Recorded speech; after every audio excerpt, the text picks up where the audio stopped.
Hi folks, Pete here from Ashton's Cars, and today I'm here with a 2008 Volkswagen Beetle.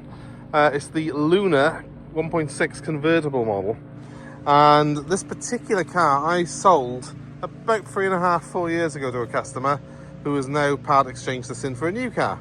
So I know this car fairly well, and in actual fact the customer who bought it, she's a regular customer of ours. She has only done about 3,000 miles in this car in the entire sort of 3.5 years that she's had it. So it's covered a very, very low annual mileage. And these Beetles, these new generation Beetles as they were at the time, based on a Volkswagen Golf.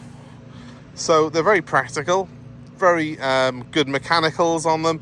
They're very reliable, but they've just got that feel-good factor. And I drove this car back from Devon back to South Wales, and I've got to be fair, I enjoyed every minute because it's got that sort of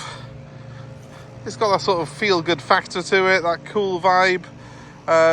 You feel like you're in something a little bit funky when you're driving this car, and although it's not a performance car, it does have that ability to put a smile on your face.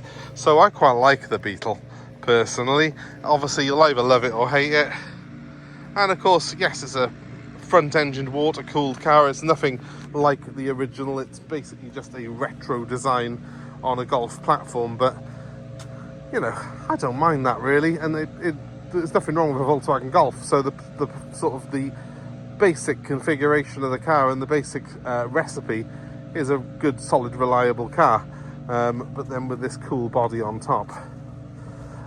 This particular car obviously does benefit from the alloy wheels being the Lunar model.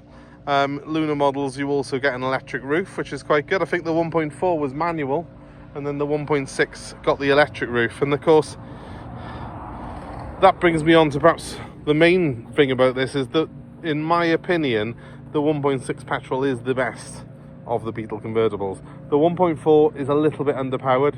They've only got 75 horsepower. This has got 100 horsepower, and you really do feel the difference on it, especially on the motorway. They do a 2-litre version as well, but it's not that much more powerful. It's only 115 horsepower, and it's not worth the extra fuel consumption. And they do a 1.8 turbo, which is quite rare. It's not a bad engine, that, but do you really need performance in a Beetle convertible? So for my money, the 1.6 is the perfect balance between keeping the running costs low and having a car that's got a reasonable turn of performance in it. I should mention that there is a diesel version as well, but that's not ULEZ compliant. So while it was perhaps the pick of the range when these cars were new, now looking at it through my 2025 eyes, I think this 1.6 petrol is a much better bet really. So it's my pick of the range.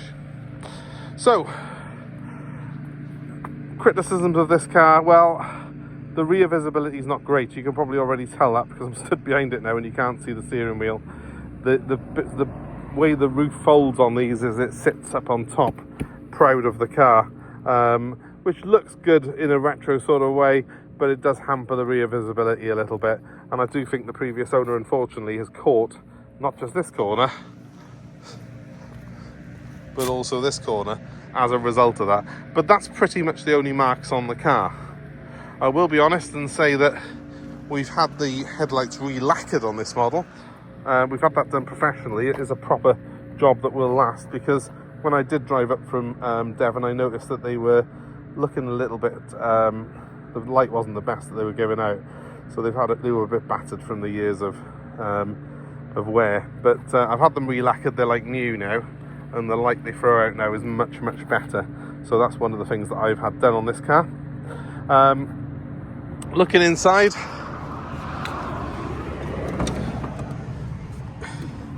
it's not immaculate, but it's certainly not bad. This particular car has done 108,000 miles. Hopefully you can see the dashboard, which is more or less pure Volkswagen. It doesn't really look that different from anything else they were doing back in the day, but you have got these body colour tops to the doors, which sort of add a sort of funky dimension to the interior. I've got 4 times electric windows on it and one big switch there that does all 4 at the same time. The roof is electric, but you have got to do a little manual clasp at the end when you put the roof up. So it's pretty straightforward, and because it's quite a simple design, it just sits like it is there on top of the car. It's pretty trouble-free. I've never known one of these actually have any issues with its roof. I'll just quickly pop the boot for you. I'm going to do it off the key, yeah? There we go. This is one of the perhaps drawbacks of this car, is that the boot's not huge. Have got a full-size spare wheel in there though, and if you put that there, well, that's basically what you got. It's about 230 litres, I think, off the top of my head. It's not big. Think of it more along the same size as a mini boot. You won't go far wrong. So, a little bit of a strange sort of opening, but of course that's all there just to make it look like a Beetle. It was designed really to be more of a retro sort of styling exercise than it was to be a practical car. But it's got 4 seats. It'll return you nearly 40 to the gallon. It's ULEZ compliant because it's the petrol model. So there's not, apart from the fact that it hasn't got a big boot, it is actually quite a practical car really. So what I'm going to do, I'm going to get the roof up on it now and show you with the roof up. I should have probably done it the other way around, but nevertheless this is the way it's panning out. So let's get the roof up, and I'll be right back with you. First thing to do, put the roof up, is we will start the car. So I think you've got to at least got to have the ignition on to be able to do this. There's a switch by here, and you pull it up. Now you pull it down, and then the roof goes up. That's it. Now we're going. So push it down to get the roof up, and up to get the roof down. Is that logical? Maybe. Let's just do the final flourish, which is pull down, twist, and pop that up. And then to release, you just press it again like that, and that does the... basically, that's the only manual bit. It's really easy to use and really straightforward. So now we've got the roof up, I can pop the windows up.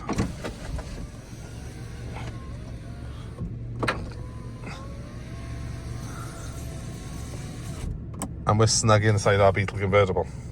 So join me outside and we'll have a look at it with the roof up. One of the reasons I think that these work so well as a convertible is that they've got these windows that slot up inside the soft top there, and when you're inside this car, and I drove it on the motorway back from Devon, there isn't really any wind noise or any real sort of telltale signs that you're in a convertible. It's very spacious inside, of course, because of the big curved roof. You can wear a top hat in this car, and it is very, very easy to become very familiar with it very quickly. It's quite easy to drive. The controls are incredibly light on it. The steering, very light, very positive, and the handling is actually quite good. Good balance between comfort and agility. It's not rock hard suspension on this like a lot of convertibles, so it does ride quite well and goes over potholes pretty well as well. I'm sure if you really pressed it through the corners, you would find that it doesn't handle as well as, you know, a lot of modern hatchbacks, but that's not really the purpose of this car. Driving it around normal at a normal pace, it feels light, feels comfortable, and it's very, very easy to drive, and that's the main thing for me. So you can see I've put the convertible top up on it now, and it is quite a good looking convertible. Even with the top up, I think that it does look very good. I mean, it sort of has that Beetle shape to it, that classic shape. They managed to, I think, make the top look pretty similar to the sort of roofline of the original Beetle hardtop, and because of that, it's one of those rare convertibles that I think looks better quite often with the top up. It's quite a handsome thing. And I have just had this washed in the car wash, and I didn't get wet, so it is all dry and watertight inside as well, which is a good thing. Overall, it's a cracking little car. It is of its age. It's 16 and a half years old now, this car is. There's a little bit of blemishing on those alloy wheels, look. See by there? A bit of corrosion coming through, and we're not going to mess around with that. And obviously, this little scuff here will probably polish out, so we'll do that. But overall, apart from a bit of a clean and polish, this car's more or less ready to go. Now, I should add that the private plate that's on this car can stay with the vehicle. It's been left on there by the previous owner. So, if someone wants it, they can have it with the private plate. If they decide that they want the car on its original 08 plate, I'm happy to arrange to get this plate off. It'll only take me a couple of days to do so. So that's down to the new owners, up to them. But anyway, if you're interested in it, give us a call. It's 07932 873 646. And certainly I think it's a great sort of convertible if you're on a budget and you want something that's not just pretty but reliable as well.